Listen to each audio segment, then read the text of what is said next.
Here we go. Do it. Okay, cool. Here we go.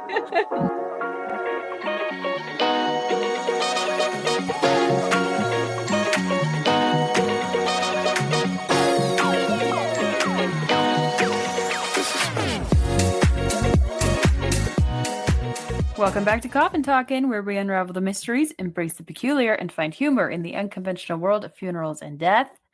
I'm here with Frank. He's looking very snazzy in a shirt and tie. Hi, Holly. Hi. And you said you like my tie only because it's on me. So That's right. How could I not? yeah, coffiners, if you ever want to get a rise out of your parents or have fun with them, just kind of say, hey, I really like that shirt you're wearing. And if they say, oh, really, why? Because it's on you. Because it's on you, silly. Silly, come on, get with the game. You can really do it with anything, too. Anything, really. Like your shoes, yeah. like your socks. Yeah. So I'm hoping that coffiners are thinking a little bit more about what took place in our episode last week, and that they have thought a little bit about there are happenings going on around us. And I don't know if we mentioned it in the episode, but we had a door close in my house here during one of the episodes. And I went to look for it, and there was nothing there. And I thought, oh, okay, I brought something home. So yeah, that was kind of spooky. We don't know if we want to have Lisa know this. I mean, the fictitious one. I know. See, I wasn't going to bring it up. Here's what I was going to do. On the next phone a funeral, I was going to submit a question and say, so has anything happened while you were recording, specifically 2 weeks ago? So maybe you could still submit that question. That's true. We'll talk about it then. You can go ahead and omit this or just erase this, and then we'll save it for the phone at funeral. Perfect. All right, and that'll be better for Mom since she's out of state anyway. Yeah, seriously, she can prepare herself. That's right. So how is everything else going with you? Everything's going well. We're just plugging along. How are you feeling? I'm feeling good. Good. Yesterday was Saturday, and I took 2 naps. Oh. Huh. It's your day. It's a your day. It's a your day. You can do what you want. It's your day. That's right. Okay.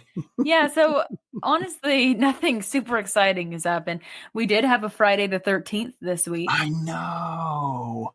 What do you do for that? Do you do anything for that? Because I have a brother who loves scary movies and his wife does not, but they've made a pact that every Friday the 13th they get to watch a scary movie. Yeah. Mm-hmm. And this one was The Woman in the Yard, right? This year? Yes. I was so disappointed because he rented it, offered it to other members of the family, and I got 1 first call, 2 first calls, 3 first calls, and I got home at like 1:40 in the morning. And I thought, I can't watch this. There goes that. I gotta go to bed. Yeah, I can't watch that. I'm exhausted. So I don't know how long they last for or not, but I assume he'll call me later. I think it's usually a week or something. Yeah. I don't know. It's only a couple of days. It's like 72 hours when we rent off Amazon Prime. Well, but his was off of Amazon. His was off of what? His was off Amazon. Okay. But he did say it wasn't that scary, so maybe you're not missing that much. Yeah, well. We'll see. We'll see. Yeah, but I don't really have much to report this week. We're just... Have you harvested anything more from the garden? Oh, here's the sad thing. Oh, no. I know. All of our radishes... Died? They died. Oh, well, what happened is I think we planted them too late. Because they went... It's called going to bolt. I don't know what it's called, why it's called that, or... what it really means. But basically they got too big and they're trying to like flower and make seeds of their own. They grew too fast. Yeah, they grew too fast. Something happened. It got hot too fast. I've heard Caden say that. So I don't know why it happened, but our radishes did not make it. So no radish butter sandwiches for you. Radish butter? Oh my gosh, Holly, have you never had a radish? No. Ew, no. Oh my gosh, you guys don't know what you're... Coffiners, please tell me someone has heard of a radish butter sandwich. You just slap some Are butter you on serious? Yes, you slap some butter on a slice of bread, slice up some radishes, lay them on layers, and then just have at it. Eat it. What? Yes. It's one of the best sandwiches I ever had growing up. This was also, okay, but this is a little questionable because I don't remember if we mentioned this on the podcast, but the other week you were talking to the kids and you're like, yeah, and I had a bread ball for a treat. We're like, what? A bread ball? And it's just, correct me if I'm wrong, because you're the expert here. I am the expert. But to have a treat of a bread ball, you just take the innards of a piece of bread, not the crust. Then you form it into a ball, and then you just eat that bread ball. No, you don't. You just suck on it. You suck on it, and it's a good treat. It's Coffiners, I challenge you to try it with your kids. You hand them a bread ball that's been squeezed into a real tight mass. Again, remove the crust, but you tighten it into a real tight ball, and you just ask them, the challenge is don't bite this. I want you to suck on this as long as you can, and I want you to tell me how long it takes. It's going to take 35, 40 minutes. And that's a whole treat for them. It is a treat. Oh my gosh. It is a treat. And it kills half an hour. Hungry, wow. Huh? I've got just the treat for you here. It's called a bread ball. Bread ball. Just until dinner's ready. Yep. That'll stop them from snacking. And I know you're going to want more than one, but you can only have one. It's too much of a delicacy. You can't eat too many at once. Wow, that and a radish sandwich. I honestly wish that I knew your mother well enough, and that would be your grandma, by the way. Yes, okay. My grandma. I wish that I had gotten to know her better, because I think she's just a treasure trove of information. And well, she definitely knew how to make things spread. She's a Depression she was a Depression era woman. I know. She had all the skills, and she sold these things to you guys, and you even to this day think that they're the best things. So they are the best things. She sounds like an amazing woman. What do you think thinking? What are you talking about? Talking about here. Oh my gosh. Yeah. Well, there's gosh. We're not a cooking channel or a recipe channel. No. Just so you know, we don't want to do that on this podcast every week. But when the opportunity arises, little tidbits. Yeah. Fast, easy meal takes 30 seconds, 30-second preparation, 35 minutes consuming. Exactly. Try and beat that, honestly. Ramen's got nothing on you. That's correct. That is correct. And the best thing is you can use it with any style of bread. You're so right. You just got to take the crust off. So long as you can crush it. I mean, there are some croissants that you can't use, and there's also some hard garlic bread style you can't use. But yeah, for the most part, any type of bread. Oh my gosh. Mm-hmm. Wow. Yeah. Learning so much. More than you have it. That's fish. Yeah. Oh my gosh. Yeah. So no radish sandwiches for us, but no. That's my update this week. Do you have an update? That's too bad. I don't know. I'm still kind of crushed about the radish thing. I wish we hadn't. Can't think of anything else. I wish we hadn't led with that. I know, man. This is going to be a downer episode too. Yeah, that's right. That's correct. I have I don't have anything specific that I want to mention, but this is the time of year you expect to have things slow down. Yeah. And we have not. We've averaged 2 deaths a day, and it's just been, man, it becomes like a whirlwind. Yeah. Still go in and talk to them. Yeah. I did have one hospice worker yesterday was kind of caught off guard a little bit because I got there at the facility at about 10:45 p.m. and signed the paperwork. The family was there, spent probably 15, maybe a half an hour with them, speaking with them. And then she told me the room he was in, and I just walked in there, and the room was just off the counter space where she was sitting. And so I opened the door. I just tapped on the door lightly. I knew no one was in there, but this is just you guys know as coffiners, you've heard this story long enough to know that this is the way I do things.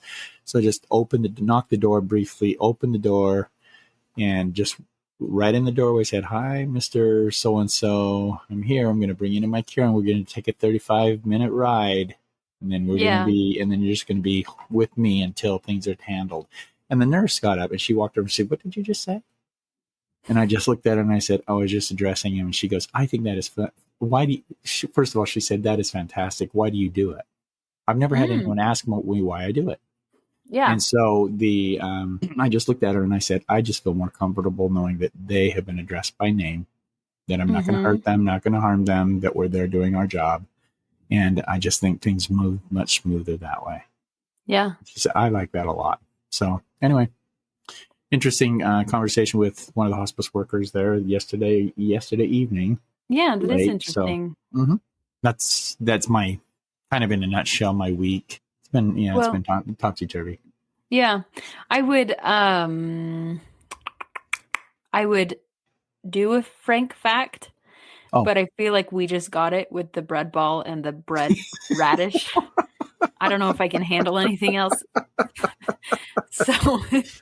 Oh, is that what you're trying to do now? That we just started that last week, didn't we? Yeah, we just started last week. All right. Yeah, that's kind of nice. So, let people know me a little bit more. And I did get a comment today from a coffiner that is very, very excited that we're on the air and in podcast form, and that she is learning something new every single day. This is a woman that I would not have considered being a coffiner.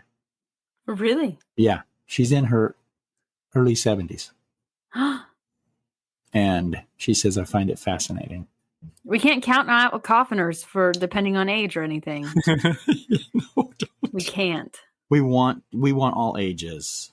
All ages. Well, show this to your 3-year-old. 10 and older. 10 and older. Yeah, some of the context isn't probably very good. Yeah. For the younger kids. Well, now you know what to get your oldest grandchild when she turns 10. What's that? Indy, I have something for you. Just a collection of coffin talking. I've got you a new phone. I know your parents want to probably won't appreciate it, but look, I've already downloaded an app for you. Oh my gosh. Exactly. Oh man. Start them young. That's right. Yeah, that's hilarious. You have to. We're getting derailed too quickly, so I'm gonna just say, let's be frank.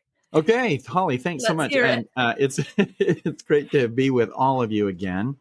And again, if you have friends that might benefit from this or find information useful for them, a specific episode that they might find interesting, let them know about the podcast. Let them know that we are here in existence, and that's the whole purpose of this podcast, is to be informational, instructional, and helpful. Entertaining as well. We laugh a lot and we find things interesting within the funeral realm. So today happens to be exactly one of those stories. And Holly, I'm going to ask you point blank, if you had a major event coming up, so let's just say you're pregnant, you're going to have a baby shower. What do you do to prepare for that baby shower? If you're going to have a baby shower and you decide to have one, first of all, a friend is probably going to throw it for you, right?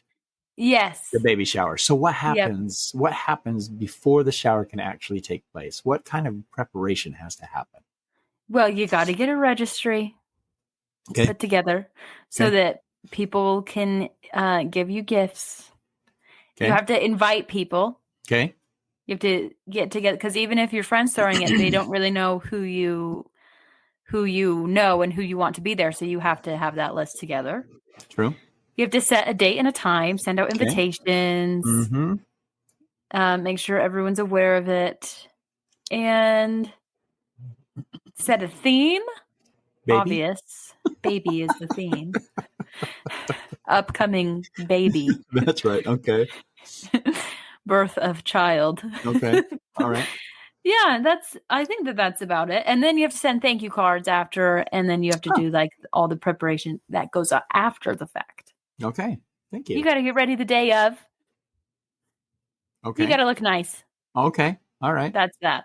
Okay. Thank you. I appreciate that, because now, do you think planning a funeral is any different? Honestly, no. Everything you just mentioned, could that be done in a funeral setting? Yeah, I think the only thing is the gifts. Like, you wouldn't bring gifts to a funeral unless you know the person's the next of kin very well, and you're bringing them like a meal or something. Okay. So we're going to take this and break it down just a little bit one by one. And I want you to just kind of put yourself in the shoes of this gentleman. And I won't mention his name. I have his face graven in my memory because of what transpired. And so I say this with the utmost love for this man and for what transpired. So his wife passed away. And as we were talking about, first of all, of course, always getting vital statistics out of the way. In the next couple of episodes, I want to talk to you specifically regarding the death certificate. But the time that we spent taking down information about his wife, we just kind of casually went in my mind as he's talking. I'm jotting down mentally things that he's going to want for his service, just to bring back up to say, hey, okay, so is this, I heard you mention this, is this something you truly want to do? Something like that. So we got down to the brass tacks, so to quote unquote, of the funeral itself. And I looked at him and I said, so what specifically would you like to do for your wife? And he goes, I don't know. He said, how many will your chapel hold? I said, our chapel will hold 300 people. And he said, okay, that'll be about right.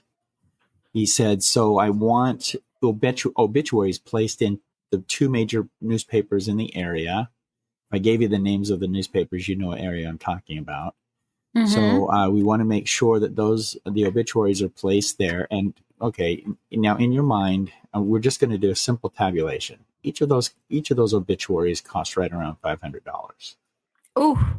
So now we're $1,000 in, and we have yet to do anything for the service. And I said, what would you like to do in the way of flowers? Do you want to have any flowers on the casket? Do you want to just, because he chose a maple casket. Nice. Which was $1,700. Oh. And this was 20 years ago. Oh, so my God. Imagine the costs today. Yeah. So the maple casket was $1,700, and I said, okay, fine. And he goes, yes. And let's do flowers. So with flowers, he ordered 4 pieces, which totaled $600. So oh my gosh. I know. And I said, and so then the services outside of everything else, as far as the merchandise, as far as the overhead on the building, the funeral personnel, he wanted an escort, which was relatively simple, by the way, $225, which is really nothing. And so the escort, so that coffiners know, is so that when the casket leaves the building, it goes into the funeral coach and then moves, the funeral coach moves by procession by way of escort to the cemetery. So it allows the procession, everyone following behind the funeral coach itself, to go through all red lights, stop signs, because all the intersections are blocked off. We've talked about this a little bit with regards to tie the parachute to the coach. I don't remember that episode, but anyway, you'll understand if you go back to that one and understand a little bit more about the escort. So we ordered the escort, had everything lined up, and he said, could we get some printed materials done? Okay, yeah, we can. So he added, and the facility I worked with at the time added, like it was $1.50 per photo. And so he did just the original mock-up on the folder itself was close to $250. And then we had to print them. So oh my gosh, his printing just in programs, because he wanted 300, because our chapel holds 300. So let's do 300. So we're looking now at close to $700 just in printed material.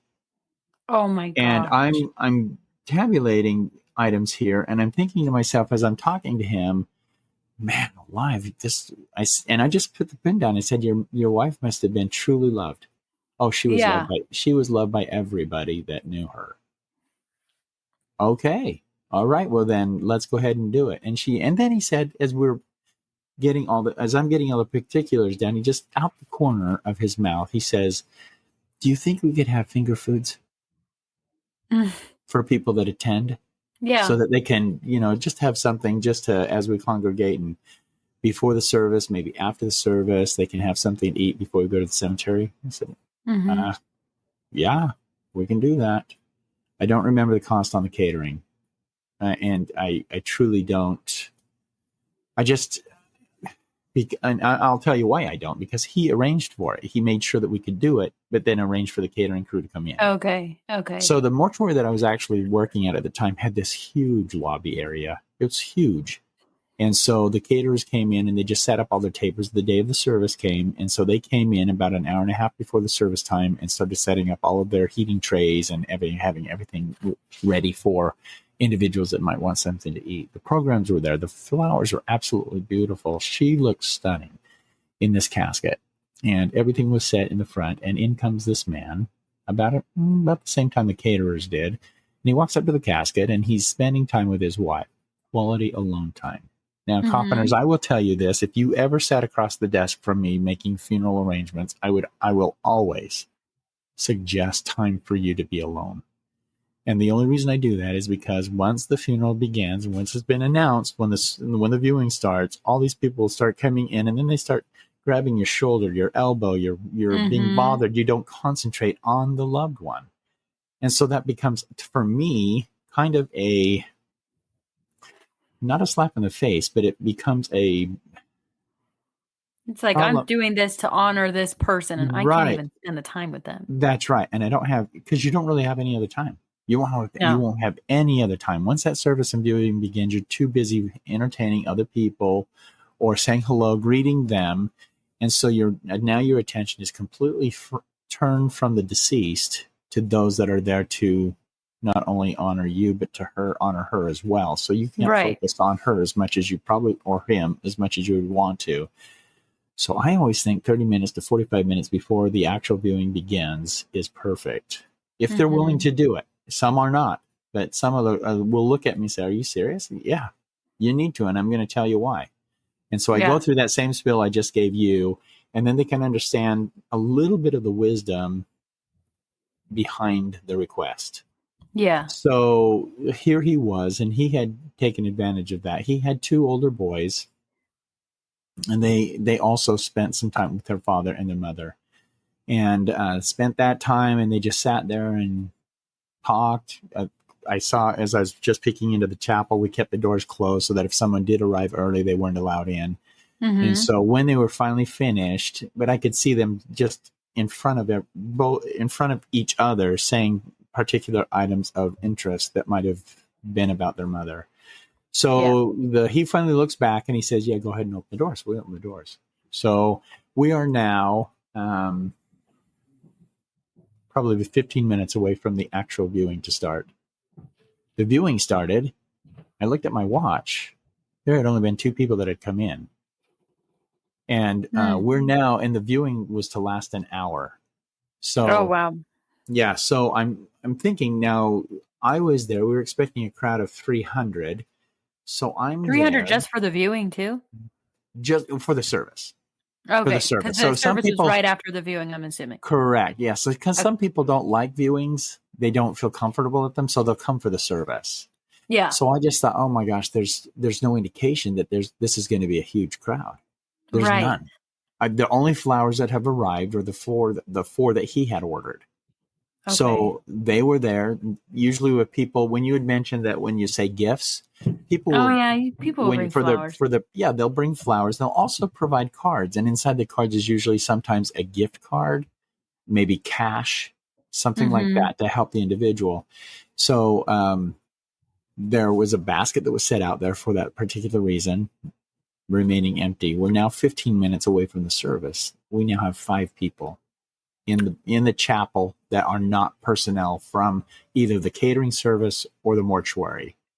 So including the husband and the sons, it was 5 people. That's 2 additional people outside of family. Okay. So now the service begins and the pastor comes in 4 minutes late. So that told me right there, I thought, well, no one's respecting this family. Do you know what I Yeah. mean? Because no Yeah. one was, first of all, we only have 2. Now we have a total of, okay, there were 5 mortuary personnel that were there.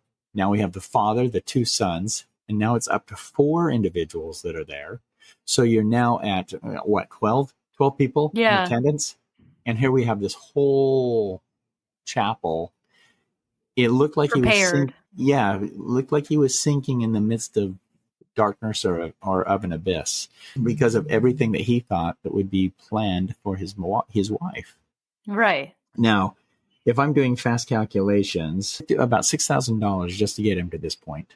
And Oh I my don't know, gosh. and I don't know what the catering cost, and I don't know what the cemetery cost, but this is just the mortuary side. And so the services began, and by the time the services were over, which was about 22 minutes later, there was a total of outside of personnel that were there to ask to be working this service, 12 people. And he thought that there would be 300. Oh my gosh. So he did not even pay attention to what was happening behind him because the family sits on the front row. Yeah. So before we closed the casket, I just asked him if he would like to come up and pay his last respects to his wife. Say something. Uh-huh. Yes. So he walked up, and it was at that point after saying something that he turned around and realized the chapel was completely empty, and he just broke into tears. Oh, he hadn't even realized? He didn't realize that there was no one else there. And so he just broke into tears, and I don't know if it was because of him saying goodbye to his wife. Or because no one came. Correct. And the thing is he turned around, that's when he started to break into tears. So I don't know. I don't know if it was because of him saying goodbye or if he had realized that he had just spent this much money catering to a group of 300, which turned out to be 12. Right. And so he actually, in this case, threw a funeral and no one came. Oh. And I just look, and I think to you when you gave your brief description regarding a baby shower, the preparation that goes into the baby shower, the invitations that are sent out, what if no one came? How would you feel? That'd be so sad. It would be sad. And it wouldn't matter if anyone brought anything or not. It's the camaraderie of someone. It's the community. Yeah, just coming together and saying, oh my gosh, we're so happy for you to be having this baby. It's the same thing in a funeral. You're important enough to us for us to show up. Yeah. And I'm going to say this right now, and I don't want the thing that you just said about you're important enough for us to show up. I think that sometimes in the funeral community, I think people have the thought, well, I don't really like funerals anyway. They'll have a lot of people there. I don't need to go. Mm-hmm. You know what I mean? And so you get in kind of that frame of mind when in actuality, they're almost hoping you'll come just so they can say hi to you. Yeah. Because it means a lot to the surviving family. Yeah. To say, oh, wow, they did mean so much to everyone around them. Yeah. And even if it's just your presence, you don't have to say anything. Yeah. But sometimes, like I said, that time alone with the deceased is important because even if you just came, put your hand on their elbow, put your arm around them, did not say a word, there is support there. Yeah. And so when he left and we walked out and he didn't even have pallbearers. Oh, there were no pallbearers. There weren't enough people there. Because when I asked him in the arrangement if you would, do you know who you'd like to have as pallbearers? He said, I'll pick him the day of service. Oh my gosh. And so I just kind of closed my eyes and I knew I had enough personnel there that we, along with 2 of his sons, served as pallbearers. The unfortunate part there is that they also now had to travel to the cemetery to be the pallbearers. So that's something that we weren't planning on, but yet, oh my gosh, it was so devastating, Holly. I don't know how else to say it. And I've never experienced that in my life except that one time. And I always think when we're about 10 minutes away from the service beginning and I have like 6 people there, I think, oh, well, this is going to break the record, because my record is 12. Yeah. People outside of funeral personnel. But by the time the service begins, oh my gosh, people just flood in. Yeah. And we do a lot of Hispanic people. And so I think that's their culture. I don't think they're used to being there the whole time. They don't want to be there the whole time. But when the service begins, I can guarantee that we would have upwards of 100 people that would show up. Definitely. And so I never really worry about it when people aren't showing up at the time the viewing is going on. But when the service begins, that's when you see the real numbers start to show up. And some won't go into the chapel if the casket's still open. They'd rather the casket be closed before they go in to actually sit down for the service. So, it all depends on family, whatever they choose to do. But that is what I have been thinking about this whole week because I've been so busy. And I'm just going to be honest, coffiners, we are in a society right now where it's easier just to do a cremation, there's nothing wrong with it, but no one wants to see their loved one before they're cremated. And I'm just saying, yeah, for the most part, that is true. And so even when you offer an ID viewing, which I wish people would do, I just wish they would, because it stops the phone calls later. How do I know that it was my mother that was cremated? How do I know it was my father you picked up? How do I know? How do I know? How do I know? Well, you should have just come in and seen him. Yeah, seriously. That's not on me. Yeah. And then they'll ask for a fingerprint or hair. I don't know. Are you going to do a DNA testing? Are you just going to run the fingerprints through the database? Make sure that I make sure what I have the body. I don't understand that unless it's for jewelry. I can always see that for jewelry. But anyway, it's to me kind of a heart-wrenching experience whenever I think about attendance at a funeral. And truthfully, I feel really bad when a friend of mine will pass away and I'm not able to go to the funeral. Yeah. I feel bad. I don't need to go into the viewing. I just think I need to be in that congregation to support the family. And I just feel really bad when that happens. Anyway, coffiners, I would love to know what your thoughts are, even experiences with funerals that you've had in the past. I want to know if you've had kind of a similar experience or kind of left the funeral thinking, that was a beautiful service. I wish more people had come. Or I would love to know if the inverse is true. If you've planned a funeral and you're like, I bet 100 people will come, and it's like 500. Yeah, I've had that too. Yeah. I have had that as well. So it's true. And it's either way, I just think that community, as you described it, community is paramount when it comes to an ability to actually offer a hand in friendship, an arm or an embrace. We are lacking in our society that human touch, that human feel. And so anytime that a funeral, a wedding can bring that about, new babies bring that about. It's a, I just, in my mind, and this is the funeral side of me looking at society as a whole. And I just think that sometimes the actions that we do not only to our neighbors, but to maybe our own families is due to the lack of ability to touch. And so it's very interesting to me. And I would love to, I'm serious when I say I love to hear Coffiner's response to this episode and how they may have handled it themselves if they were the 9 people that were there. Right. And I think that he felt, I don't need to say I think, I know he felt slighted by his wife's best friends. So-called best friends, quote unquote. Yeah, because they didn't even show up. He had expected, I mean, even in the arrangement, he was giving me names of individuals that would be there. Yeah.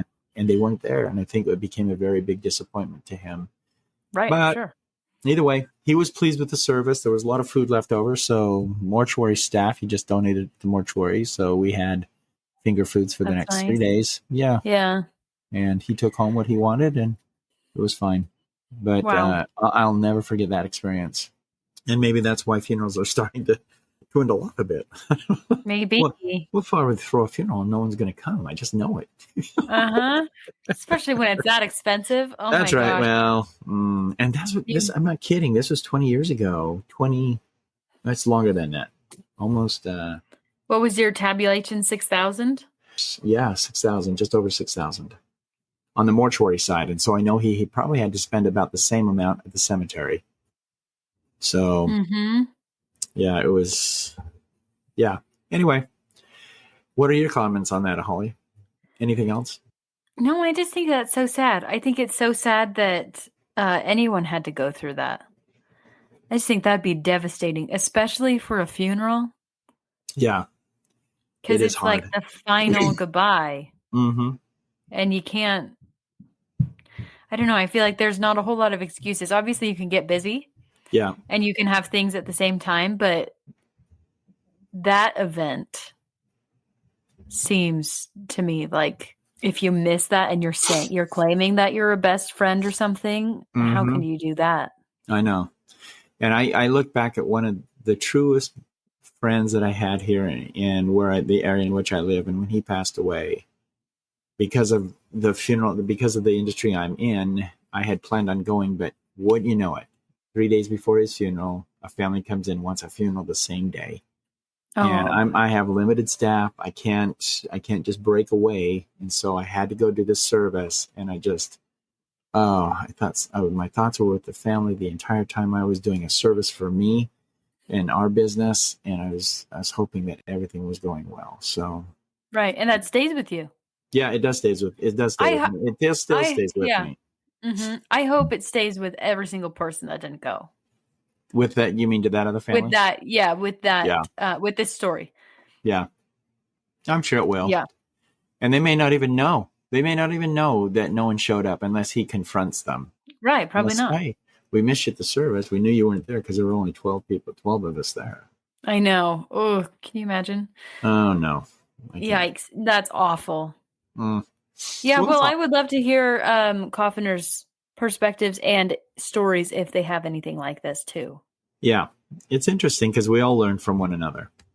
So regardless of how flamboyant, extravagant, humble, measly, whatever, there is always something to be learned.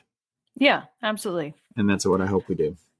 So yeah, well, Coffners, if you have any questions or comments about today's story, then please email us at coffintalkingpodcast@gmail.com. You can also send us a DM on Instagram at coffintalking, and we'll get back with you and see you next week. Bye, Coffiners. Thanks for listening. Invite your friends.